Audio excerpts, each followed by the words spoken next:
Olá! Durante a nossa vida surgem inúmeras dificuldades e quando nos vemos em meio a situações que não parecem ter solução, nos desesperamos. É nesses momentos que alguns irmãos buscam o encerramento da vida material como busca da paz interior. O Espiritismo faz diversas reflexões acerca desse tema e é isso que trataremos no programa de hoje. Está começando mais uma edição do programa Vida em Foco e você é o nosso convidado especial. Fique conosco e acompanhe a programação de hoje.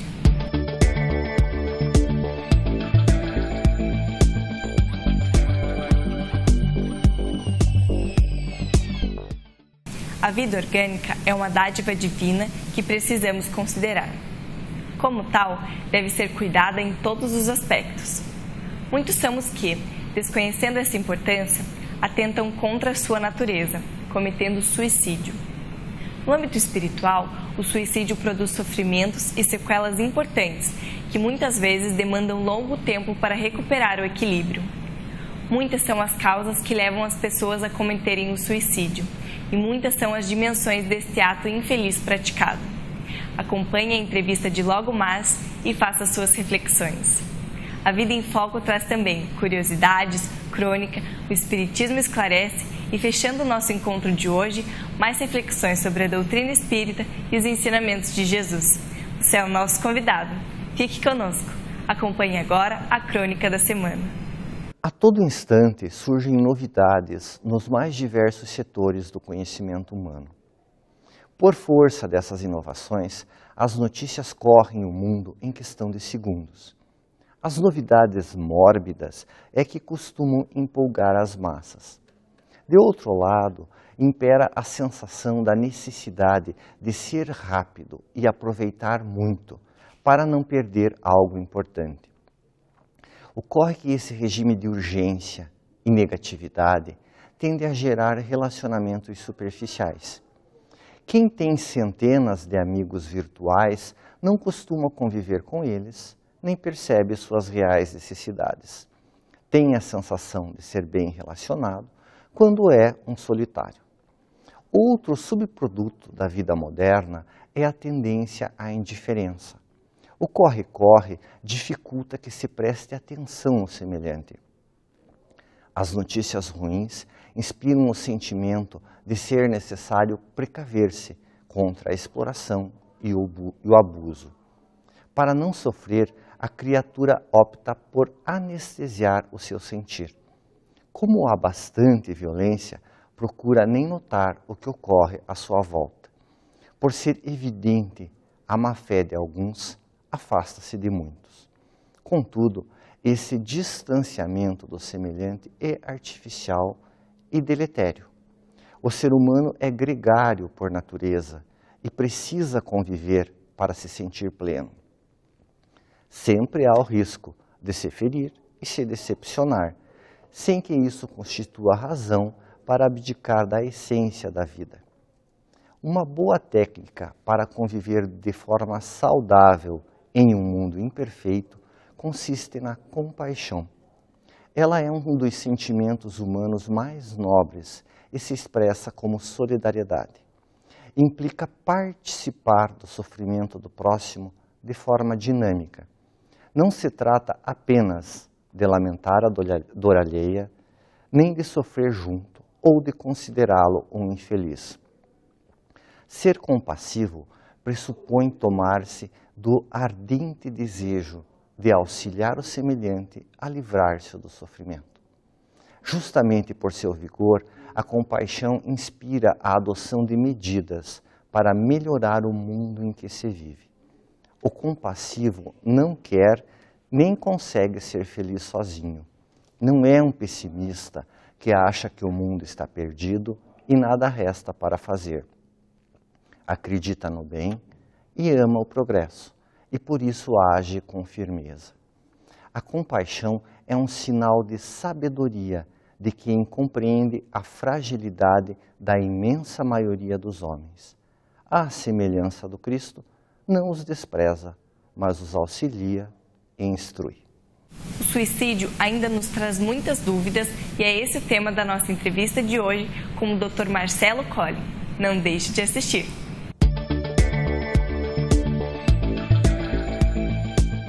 Olá, seja bem-vinda, seja bem-vindo. A você que nos acompanha pela primeira vez, nós damos as nossas especiais saudações. Hoje temos a alegria de receber Marcelo Garcia Colling, que já é membro do programa. Vale lembrar, Marcelo, né? Porque nós vamos tratar de um tema que é um tema que exige uma perspectiva, que é a sua perspectiva profissional e a perspectiva de espírita. Marcelo Garcia é médico de saúde, de família e comunidade, é assim que se fala, Marcelo? Pode ser. O pessoal se engana com nós. É médico de família e comunidade. Médico de família e comunidade. E tem mestrado em epidemiologia pela Universidade Federal do Rio Grande do Sul. Então tem autoridade, Marcelo, profissional, e tem autoridade, né, religiosa, para abordar um tema que é um tema delicado. Aprendemos algumas coisas e vamos tentar compartilhar com quem está em Compartilha casa hoje um pouquinho. Tenho curiosidade de saber essas coisas que você conhece. Marcelo, o tema suicídio, tema delicado, um tema atual. Qual é o tamanho, para a gente compreender assim, a dimensão do problema do suicídio? O problema é sério, sabe? Alguns números nos dão uma perspectiva. Acho que a noção de perspectiva é mais importante do que essa história. Acontece 1 a cada 3 minutos, 15 minutos, a gente se perde um pouco nessa conta. Por exemplo, o suicídio mata hoje mais no mundo do que a guerra.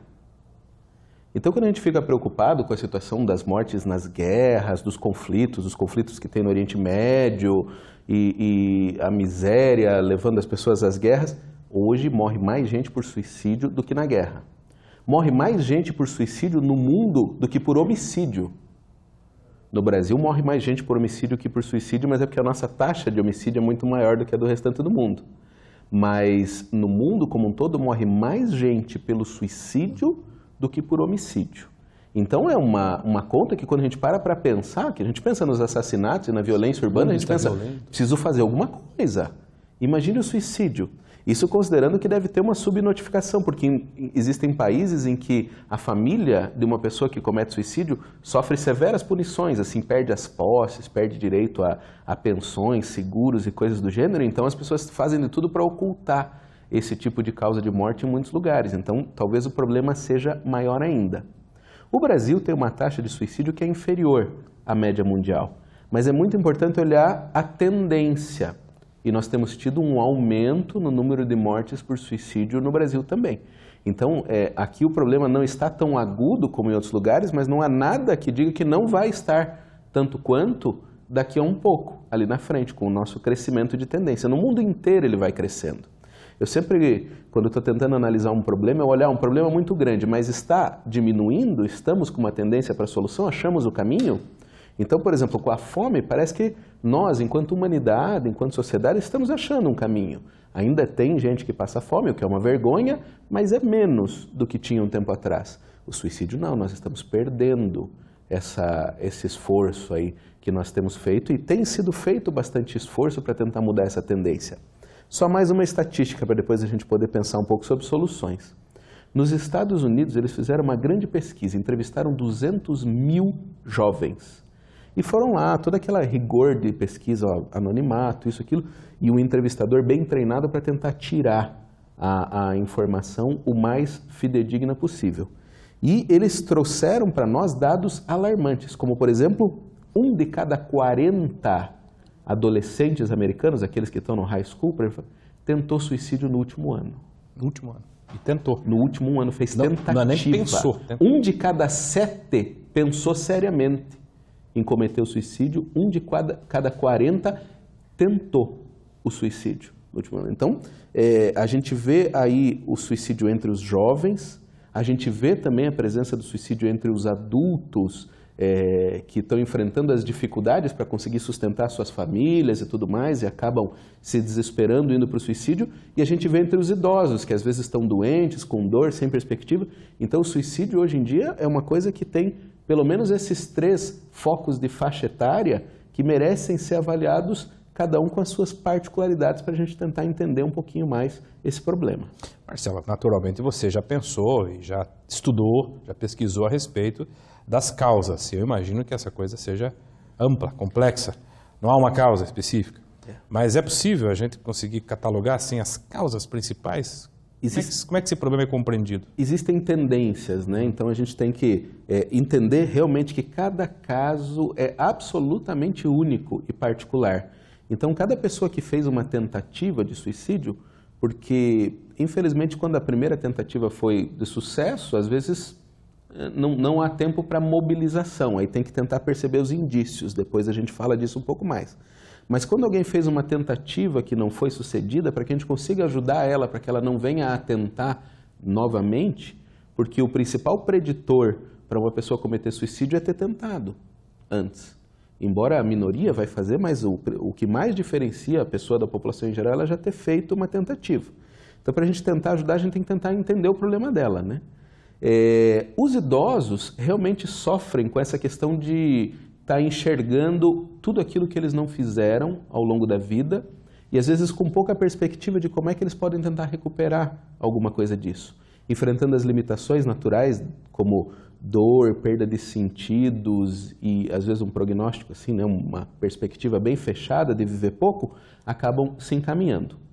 Os adultos, em especial, a gente vê um índice maior de suicídio entre adultos jovens, aqueles que estão começando as suas famílias, tentando fazer esse trabalho, ainda não tem nenhuma doença crônica, nem nada assim, especialmente nas populações mais pobres. E, possivelmente, então, está relacionado muito a não conseguir prover a minha família. Já pensa a tristeza que é, né? A pessoa... Isso no homem? O luto que gera. Tanto no homem como porque nós temos muitas famílias que são chefiadas pelas mulheres, né? E as mulheres são as maiores provedoras da casa e também às vezes perdem o seu emprego e não vem essa condição, também podem enviesar pelo suicídio nesse caminho. Então, Joana de Ângeles, espírito, pela mediunidade do Divaldo Franco, até se dispôs, deixa eu explicar um pouco o suicídio que acontece com as pessoas de 30 e poucos anos. Então, às vezes, elas constroem uma expectativa irrealista na adolescência de como é que vai ser a vida, de que vai ser ótimo, eu vou casar, eu vou ser infinitamente feliz, meus filhos vão me obedecer o tempo todo, tudo vai dar certo, eu vou me desenvolver profissionalmente porque eu estudei, porque eu batalho, porque eu tento. E, às vezes, compram essa ideia de que as coisas acontecem na nossa vida de uma maneira relativamente fácil, objetiva, e A leva a B sempre, e daí não dá certo, elas podem enveredar por esse desespero.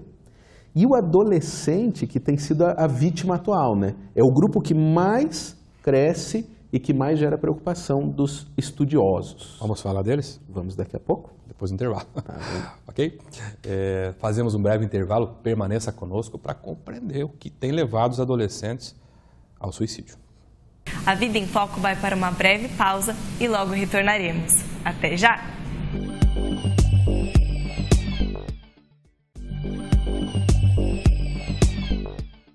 Voltamos com a entrevista e o tema de hoje nos traz reflexões acerca do suicídio e de suas consequências. Acompanhe. Muito bem, estamos de volta conversando hoje com o médico Marcelo Garcia Collin, médico de família e comunidade e mestre em epidemiologia. Muito bem. Marcelo trouxe aqui, né, uma perspectiva da sua área de trabalho, falando, né, das tendências, do tamanho, da dimensão do problema do suicídio, e deixamos aqui antes do intervalo, uma questão. Os adolescentes, esse segmento, por assim dizer, o que é que mobiliza a ideia e a tentativa de suicídio, Marcelo, entre os adolescentes? Diz que você disse que o problema entre eles é o que cresce mais. É o que cresce. A tendência ali é mais grave. É o que está apresentando essa estatística. Por isso é muito curioso olhar que nos últimos 10 anos, assim aproximadamente, quase todas as pesquisas novas acadêmicas são voltadas para essa população, que é onde se sente que a coisa está mais fora de controle, né? Mais difícil de acertar. O que seria essa faixa etária? 13, 18? A 19, 19. A gente considera adolescente ali 12 anos completos até 19 anos completos. Essa é a definição da Organização Mundial de Saúde, né? Não que não possa acontecer 20, é muito para 19, tem que pôr um corte em algum lugar, né? Então é nessa faixa, mais ou menos. Então, essa ninguém consegue entender perfeitamente, porque parece não ter um fator que seja muito mais forte do que os demais. Então, aí tem um misto mesmo. E também não é uma única coisa que leva um adolescente por esse caminho, né? Geralmente um acúmulo de algumas coisas. O uso de substâncias psicoativas nessa idade tem levado, sim, a um maior número de pessoas enveredando pelo suicídio. O que é uma substância psicoativa? Então, eu sou ignorante. É tudo aquilo que pode mexer com o funcionamento da minha mente. Então, eu posso usar tanto estimulantes, perturbadores e depressores do sistema nervoso central. Então, por exemplo, álcool com determinados medicamentos, uso de drogas como o LSD, o êxtase. O álcool assim. Isoladamente. O álcool isoladamente. O alcoolismo é um fator de risco importante para o suicídio. Assim, O índice de suicídio entre pessoas alcoolistas está maior do que com outros problemas de saúde mental que comumente talvez gerasse até mais preocupação, como por exemplo a depressão sem sintomas psicóticos. Quem é um alcoolista, Marcelo? Como é que você enquadra um indivíduo como alcoolista? Aí tem muitas definições, né? Tem gente que olha mais pela quantidade que bebe e tal, mas o mais comum é a gente olhar por 2 fatores. A capacidade da pessoa ficar normal sem a bebida, né? Então você consegue ficar bem sem a bebida ou você começa a ter tremor, ansiedade, raiva, mexe ou com o teu emocional ou com o teu físico, isso é um sinal. E o outro é o comportamento de beber. Então o bebê vai substituindo cada vez mais coisas na vida da pessoa, cada vez mais interesses. Então, normalmente o alcoolismo mostra isso, diminui o repertório social, é o nome que eles dão assim, então eu já não quero mais sair para assistir um filme, eu quero assistir sempre onde tem bebida. Daqui a pouco eu nem quero mais sair para bebida, eu quero ficar em casa mesmo tomando bebida. Daí eu bebo com os amigos, daqui a pouco os amigos me atrapalham, também quero beber sozinho. Então tem um comportamento que você vai vivendo cada vez mais só para o álcool. Essa acho que são as 2 características mais importantes para definir que uma pessoa está se tornando dependente daquilo. E é um problema importante. E cresce também entre os jovens. Então o uso de substâncias tem várias coisas. Porque eles podem cometer coisas que depois ficam muito envergonhados daquilo. E nessa ideia de fugir da vergonha, cobrir a vergonha, pode acontecer esse tipo de coisa. Comportamentos manipulativos diversos podem acontecer entre os jovens, né, para tentar provar um ponto, provar uma ideia ou se sustentar, eles podem escolher esse caminho. Mas uma coisa que tem chamado a atenção é a falta de perspectiva mesmo, falta de um desafio importante para a sua vida. Então, os pais, com toda a boa vontade do mundo, têm tentado proteger o jovem de todas as dificuldades que ele pode enfrentar, tentado suprir ele de todas as maneiras, e de repente aquilo vai se tornando uma coisa, em primeiro lugar, monótona, e em segundo lugar, ilusória. E daí depois, quando ele tem esse choque de realidade, que as coisas não são bem assim, isso pode ser muito difícil. Isso Joana de Ângeles também trabalha. No livro Amor, Imbatível Amor, ela está explicando para nós a respeito do prazer. Suicídio, ao meu ver, tem muito a ver com a nossa noção do que é ter prazer na vida.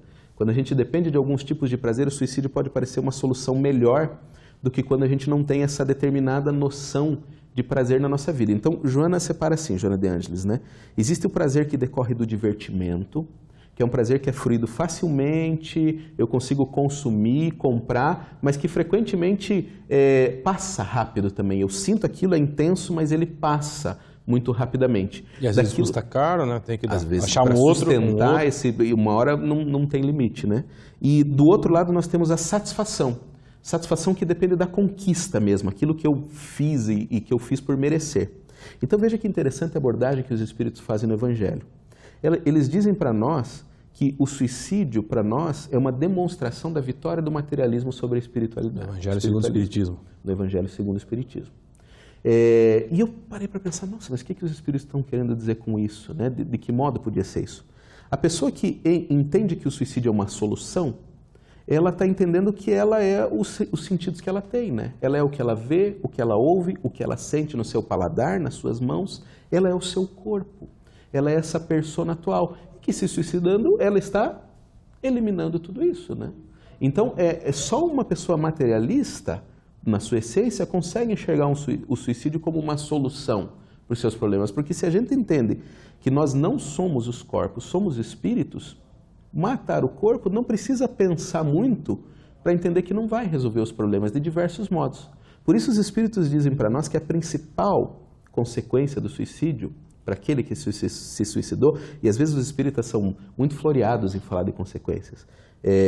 Kardec, quando pôs lá a resposta dos Espíritos, ele escolheu uma resposta que é muito ponderada, que diz assim, a principal consequência é a decepção.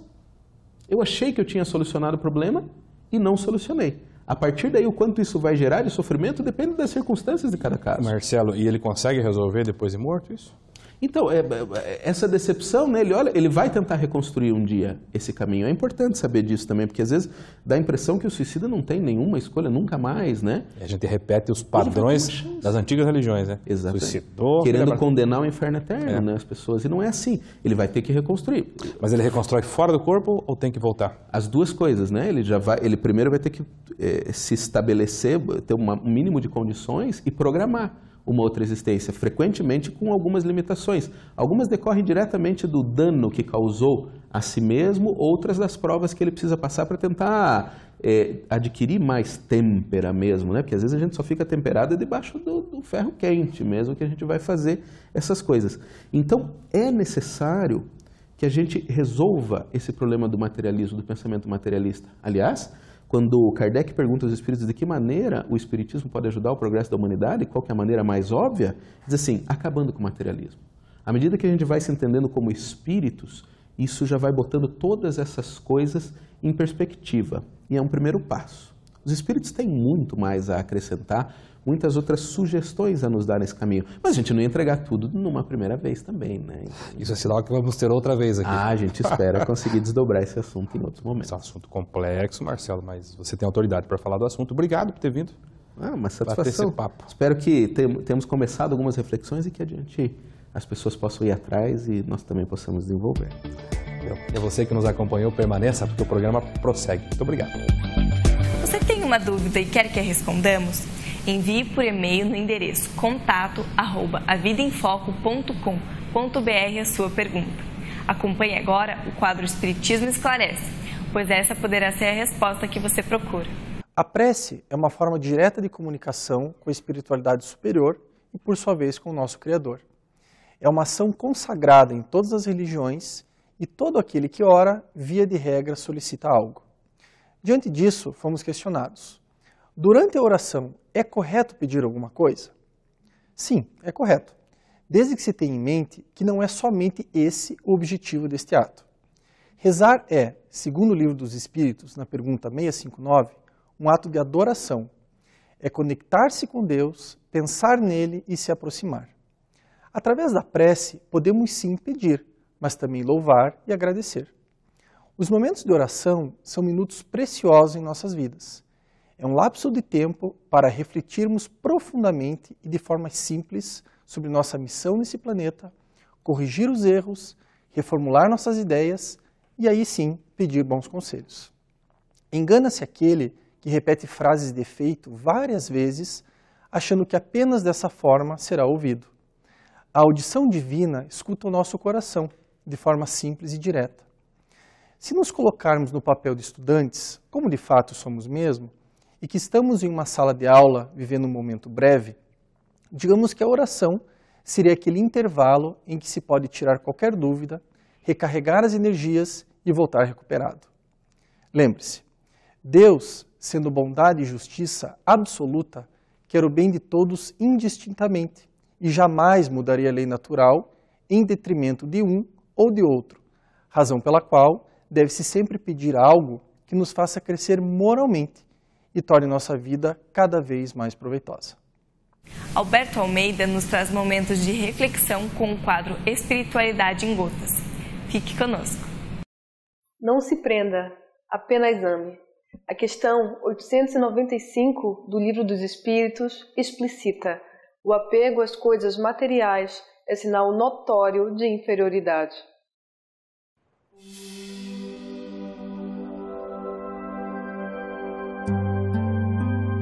Espiritualidade em gotas. A humanidade se nos apresenta como característica fundamental a ser superada o apego. O apego nos impede de poder amar. Nós habitualmente substituímos o amor pelas coisas, nos apegando às coisas, sejam objetos, seja o alimento. Nós substituímos o alimento do amor através de uma manifestação do ego que se torna prisioneiro das coisas que ele possui sem se possuir. Em possuindo, ele se torna escravo. Tudo quanto nos apegamos serve como se fossem teias que nos amarram e nos impedem de estabelecer uma movimentação. Mesmo as pessoas que efetivamente amamos, quando nós nos apegamos a elas, nós enfraquecemos a nossa amorosidade e corremos o risco de sofrermos muito quando a perdemos, quando ela se vai, quando ela nos decepciona. E esses fenômenos são inevitáveis no cotidiano. Quando queremos que, em amando-as, que elas atendam às nossas reivindicações e solicitações. O apego, portanto, às coisas e as pessoas, eles se traduzem no cotidiano como se fossem verdadeiros grilhões.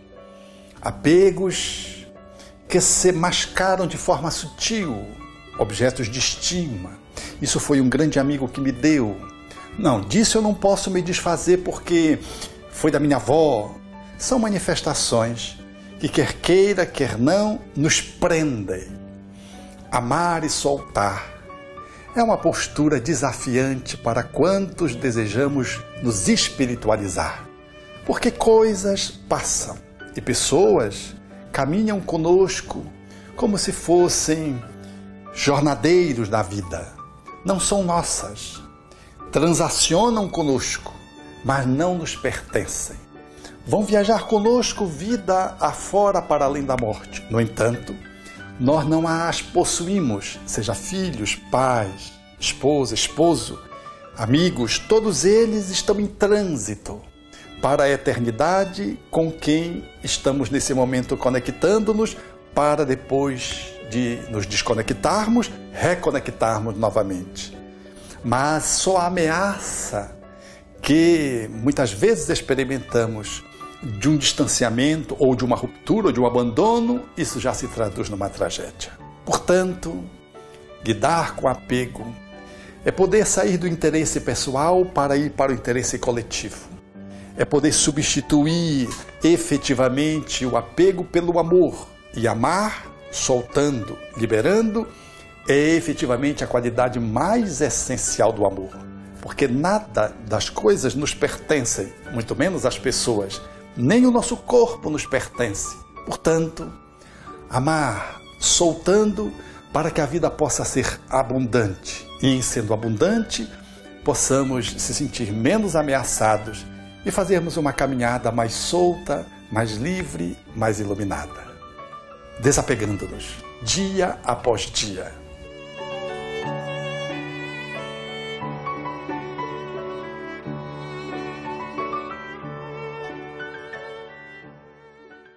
Obrigada pela sua companhia. Estamos chegando ao fim de mais uma edição. Caso você tenha perdido alguma parte do programa ou queira rever aquela entrevista sobre um tema preferido, acesse www.avidaemfoco.com.br ou também acesse o canal da Vida em Foco no YouTube. Lá você encontra todas as edições produzidas até hoje. Nós ficamos por aqui com o desejo de uma ótima semana com muita luz e alegria a todos. Aguardamos você na próxima edição do A Vida em Foco. Até lá!